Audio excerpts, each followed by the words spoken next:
We have a group joining us. We're so excited for everyone to be here today. Just real quick, as a reminder, this is Nexus at noon. And Nexus co-work, although we're not open during this time, we just want to be able to engage with the community and talk about what's going on in businesses and organizations out there. And I just want to introduce to you guys Patrick Mitchell. He is the founder of Renown Collective, which is one of our charity partners that we work with in Nexus. And we have been partners ever since opening, and it's been super exciting to see all the work that Patrick and his team are doing. And so I thought we could spend some time talking a little bit about that today. So we're just going to spend about 10 minutes together and learn about Renown Collective and learn about you, Patrick, and how we can help. How does that sound? Yeah, thanks for inviting me. It's a Yeah, little we're bright, good. so hopefully I don't squint my eyes too badly. Hopefully you can see me. You look great. It's a We're all good. beautiful day here in Charlotte. It's awesome. Yeah, it's awesome. Well, Patrick, why don't you just tell everyone a little bit about who you are and about your organization, what Renown Collective is, and what it's out there doing, its mission. Yeah, for sure. Started it just a couple years ago. I'm just a regular guy. I got 3 kids, 4, almost 6, and 8. And so we're enjoying like schooling from home right now, as everyone else is during the stay-at-home order. It's yeah, challenging, but we have a lot of fun, like fun-loving family. And so have like a regular day job, but started this organization a couple years ago, just because of my passion to fight this bully of dirty water. That's great. So, where specifically are you fighting this bully of dirty water? What communities are you focused on? Yeah, sub-Saharan Africa is our focus currently. Like the main 2 countries, main 2 regions that we're fighting in and partnering with work on the ground is Uganda and Malawi. Yeah. And why dirty water? Why did that become your passion? Tell us a little bit about that. Yeah, it's my passion because it's a bully, and like a bully like picks on the weakest or like picks on the most vulnerable. And dirty water is actually the biggest killer in the world. Like kills more people, takes more lives than all violence combined, wars. Yeah, and it keeps kids out of school. It forces families into poverty to stay in poverty. Oppresses like women especially. It's actually in sub-Saharan Africa alone. It's the cause of the majority of all disease and all sickness. So we want to fight this bully, take it down. Yeah, I think that's really helpful because I'm not sure people always would think of dirty water as being the number one killer in the world. And so just I think that context is really helpful. So one of the things that I know that you shared with me is that, you guys have been out building wells and providing clean water in African communities for a while now, which has been incredible. But now we have this new threat, which is within COVID-19, and it feels like clean water is even more important in the context of what's going on in our world. Can you share with us like what's happening in the communities that how COVID-19 is impacting that? Yeah, for sure. Sorry, I think my internet might be a little bit spotty out on my deck, but you just tell me if I cut out on you. You Okay. mentioned like how clean water is more important now. I mean, it's not just clean water. Like we build wells most often, but it's a holistic project in every community that we go into, working with the local leadership. So along with every well comes hand washing stations, comes like really excellent bathrooms that are built, like for the community to use along with the well, like hygiene training. So it's all like a holistic kind of thing. So obviously that maybe makes more sense now for some people that wouldn't have been aware that it's like such a holistic work when you think about COVID-19, hand washing, hygiene training, this sort of thing in communities is a really big deal. And it's, COVID-19, we're looking at it as a similar, like almost like a bully partner to dirty water, because it's obviously picking on being a bully to the most vulnerable people in these communities, the poorest of the poor, the elderly, the people who are already compromised maybe by HIV/AIDS. And it's making them, right now in Africa, like I think what it's doing is causing people to make choices that they shouldn't have to make. They can either follow kind of the recommendations. They don't quite understand a lot of these rural communities of staying at home, but there is no working from home in the villages that we serve. They're mostly peasant farmers, like hand to mouth. So if they go out and work, they have enough to feed their family that evening. If they Yeah.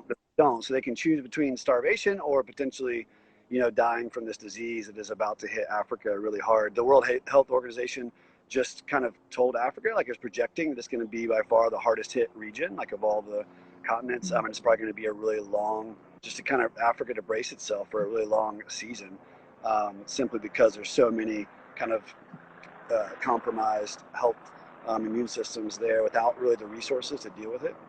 Yeah. So yeah, it's hitting hard, and we want to be there to fight back. Yeah. So, what are some of the things, just to that point, that you and your partners, I know one of the things that you're really passionate about is you want to come alongside the African people and help them in this fight. And you've shared some really great stories with me recently of work that's being done on the ground. Can you just talk to people a little bit about that? Yeah, so that is, I think, the great thing. Like Renown Collective, we only work through African leaders on the ground, like who are living and working in these communities that know kind of the pulse, know the heartbeat. So thankfully, the work that they've been doing, that we've been doing with our partners, we're kind of perfectly placed and ready for this. Everything's already in place. So we just kind of keep doing what we're doing and then make a little bit different priorities. Yeah, so our partners are positioned kind of where the need is greatest already in these poorest communities. So they already also kind of have the contacts. They know all the village leaders, the village chiefs. They have gained their trust already, as we've gone in and built wells already and these hand washing stations. So they're setting up more hand washing stations like all over. Like right now, currently, that's one of the big works that's happening. Just building like hand washing stations everywhere where people may congregate, or now we're trying not to congregate, but may have to pass through. They already know like these thousands of families within a village, and so they can go straight to the families who have kind of high risk members of the family. They can go there first and take things like soap, hand sanitizer. A lot of places, even though we've like built a well, they don't have proper like water storage solutions in their home. So even like bringing some large containers for them to store water to wash their hands.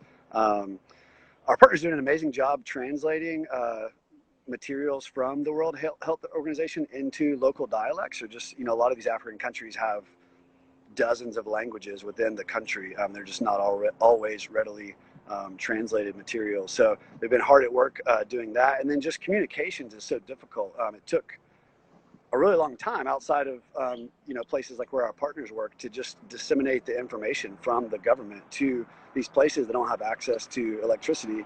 There's no way to really spread word. And so yeah, that's been crucial, just kind of setting up mass communication campaigns, but in very rural settings.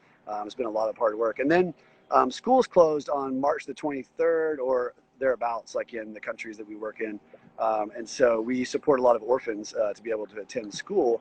And so just trying to figure out ways for them to, obviously don't have access to do school online. And so we're trying to, as well with our partners, figure out ways for these orphans to not get behind and continue, being in school. Yeah. Well, I mean, it's great, just one, that they're going door to door and Yeah, really kind of engaging with everybody in a very personal way. And we don't even think about, school not being able to be online here, and so the fact that, just trying to solve that and ensure that kids still get an education is a yeah. different challenge, right? That's yeah, that's Um, that's the that's the story. Like certainly this most exciting, like this door to door, keeping a 2 meter social distance, but delivering soap, hand sanitizer, other even like medical gear for the families they know are most vulnerable. But simply just doing like kind of COVID training door to door, and we're talking like thousands and thousands and thousands of households walking like dozens and dozens of miles in yeah, places that don't have really walkable. Like it's not simple to get there. yeah. So it's incredible. These are heroes that are doing this. It's awesome. Yeah, for sure.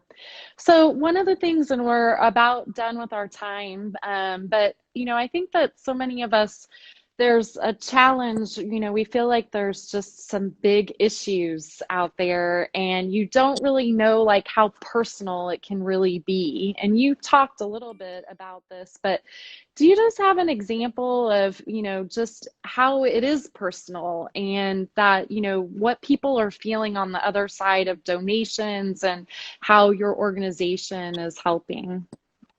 Yeah, I think when I think about a bully, one of the things that bullies makes people feel is alone, like you're kind of in a corner and you're alone. And so I think there's something bigger than just the resources we're able to bring, or like a well in a place. There's something bigger for these heroes that are on the ground fighting this bully, knowing that they're not fighting these bullies of dirty water and COVID-19 alone. Like that we aren't just ditching them and leaving them to fend for themselves.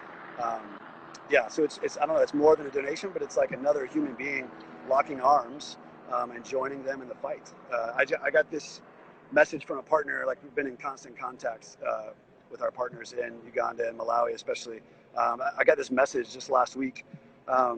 They said, your noble work and contributions are our inspiration, which is kind of makes me chuckle, because these are the heroes who are inspiration for me. I think inspiration for people like us. And then they said this phrase, with you we can. And so it felt like, wow, this is so much That's bigger so than, great. Yeah. than just, they don't mean just with you we can, like with your financial support, with donations, but like to get, like, because you're with us, because you're in this fight with us, we have kind of hope, to keep on going. Another partner sent me a message. We're just constantly reaching out, like, hey, what's the real-time need? How can we help? And we're stepping in all those ways. And they ended their email with, this is all I can communicate for now, because we don't know exactly what's going to happen until we're communicating next, as the future will be presenting itself on us. And that was a great way they put it. Like, and that's what's happening for us here, but certainly happening for the people in Africa. The future is kind of presenting itself on them, and we just want to be there in the fight with them as it does. Yeah. Can you just share with everyone before we go? So I did let people know, if you're involved with the Nexus community, you are already directly giving to Renown Collective, and we're partners together. And so we are working with you. But if there's someone that wants to go above and beyond that, how can they get involved with your organization? Yeah, I think you can certainly follow us just at Renown Collective on social media. That's awesome to just kind of keep up with the stories that are happening. Share that with friends, coworkers, that you have. Is awesome, just to spread the word about the work we're doing, like our partners are doing in Africa. And obviously, like donations, 100% of your donation right now goes straight to our African partners, and we're really directing most things to fight this bully of COVID-19 in these days. So it's directly to the field, like straight to the fight that's happening on the ground. And just a couple of examples. One, I mentioned like the kind of community awareness, or we're actually building kind of community-based leadership teams, like hygiene, teams, just to teach about combating COVID-19 with hygiene, hand washing. It's about like $1,200 is the way it's broken down, can serve 1,200 households. So it's literally like $1 a household. It's about an average of 6 people in a household. So for like Wow.